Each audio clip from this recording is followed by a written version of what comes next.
Good Sunday morning, everybody. I'm meteorologist Tim Pandages here with your Atlantic tropical update. We're talking about a brand new tropical storm, Peter, and a brand new tropical depression, number 17, soon to be Tropical Storm Rose. Today is September 19th, 2021.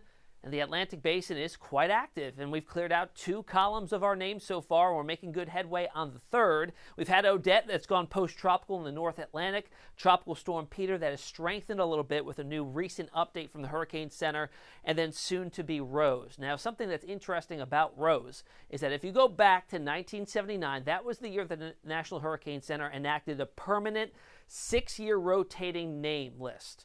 And this is the original list right here from 1979. And you can see of those original names, several have been retired over the years. But we still have Anna, we still have Henri, and we still have Kate, Larry, Mindy, Nicholas, Odette, and Peter, which we've all seen this year so far. However, in all the previous years, rotating every 6 that this list has been used, we've never gotten to an R-named storm. So Rose would be the first Rose ever used for a National Hurricane Center name for the Atlantic Basin. So historic. All right, brand new list, or brand new cone, I should say, came out from the National Hurricane Center. They did a special advisory saying that they found the center of Peter to be a little bit farther to the south and west, but they still expected to pass well north of the Windward and Leeward Islands, so steering clear of any land masses, at least in the next 5 days. If you can see that little dot here just outside the 5-day cone, that's Bermuda, so this may be something that impacts them by next weekend. So still a lot of time for things to change here. But notice not a lot of strengthening expected here, although the overall environment in terms of the sea surface temperatures and very deep warm water are in place. It is having to deal with some wind shear that I'm going to show you on satellite imagery that's quite evident. Nonetheless, winds are up to 45 miles an hour, so no longer just a very minimal tropical storm, which you need 39 miles per hour or greater. We've got 45 now. Moving to the west-northwest at 15. Pressure, not all that impressive, 1,008. And you can see a lot of the convection here is mostly off to the north of the system. You can see the low-level center being exposed here on visible satellites. That's because we've got some southerly shear. So what that's doing, it's tilting the system, and we're getting all the blow-up of convection being dislocated to the north of the actual storm center there, and that doesn't allow it to ventilate properly or even organize that much more quickly because it's tilted and it's having to kind of correlate itself. Now, if that was to eventually get convection blowing up around the center, we'd see it more aligned through the vertical levels, and it would strengthen a little bit more. But that's not looking very likely here, at least in the next 5 days, as it's only expected to kind of maintain its strength where it's at now. So what are the modeling see this going? Well, you can see the track from the Hurricane Center, the cone, overlaid on the GFS ensemble. Now, the GFS ensemble is the GFS model, just run with several different members, which is each line here. There's 30 of them, and it's tweaked slightly at initialization, changing a variable to see if there's a different outcome. And you can see that the majority of these do keep it as a weaker storm and farther to the south on the southern end of that NHC cone there, and much farther to the west. Now, almost all models are consistent on showing this turning to the north. It's just dependent on how strong the ridging is off to the northeast here and how expansive it is to the west. Where that weakness develops is where the storm starts to turn its way northwards, but certainly it's not outside the realm of possibility. This does track farther to the south and maybe becomes an issue for the Virgin Islands, both British and U.S., as well as Puerto Rico, as a minimal grade tropical storm. We'll have to see how things play out here in the next 48 hours or so.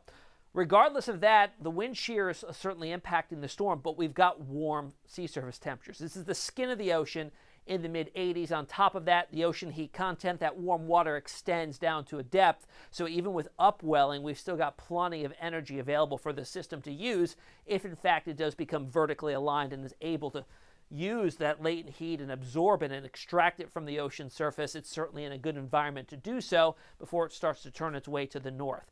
Now let's jump over way off towards the east in the middle of the Atlantic Ocean here. There's the Cabo Verde Islands. We've got Tropical Depression number 17 developing here. Notice the direction in which it's moving. Off to the north. This, again, is going to be a fish storm, not a threat to any land masses. The only thing of relevance to this storm as it becomes Rose is that there's never been a Rose before. Unfortunately, it's not going to be around for very long. It's just going to be in the middle of the Atlantic, and, well, not unfortunately. It fortunately won't be, but it's not going to be impacting anybody. And you can see here the first glimmers of daylight on top of it. We also have a little bit of wind shear here. Looks like coming in out of the east, and it's drifting off towards the north. You can kind of see that low-level center being exposed there on visible satellite imagery as well. Modeling takes this off to the north. The NHC cone does up to 45-mile-an-hour winds as a tropical storm, and we get the name Rose, and then weakening going post-tropical in the middle of the Atlantic, not affecting anybody. So what's driving that kind of unusual track off to the north-northwest, much more northwest than what we're seeing with Peter? Well, we've got ridges on both the east side and the west side, and then a weakness, a trough in between. That trough will act to drive it to the north, and then eventually it encounters some wind shear, and that will tear it apart and force it to go post-tropical in the longer term. Modeling on this pretty consistent off to the north-northwest, and then a little bit more of a spread here as the steering breaks down after it encounters that trough in the wind shear, and we'll likely see it kind of fizzle apart by the middle of next week, likely. So my final thoughts, Peter and soon-to-be Rose don't look to be a threat to land over the next 5 days. That's the extent at which the cone goes out through. The basin, though, remains in a rather favorable state to support other development. We're still at that peak of the season. Late September and the first half of October are usually very active, and a sweeping autumn front through the United States is going to act to kind of shield any storms from impacting the U.S. over the next week or so as it comes on in from the northwest and brings a much drier, cooler air mass into the area, and that almost acts as a protective bubble for most of the eastern United States. So we'll hopefully see that kind of continue through the rest of the month and into next month as well. All right, until next time, you can find me on Twitter, on Instagram, and on Facebook if you have any questions. We'll see you again later on today and for the rest of the week. Have a great rest of your Sunday.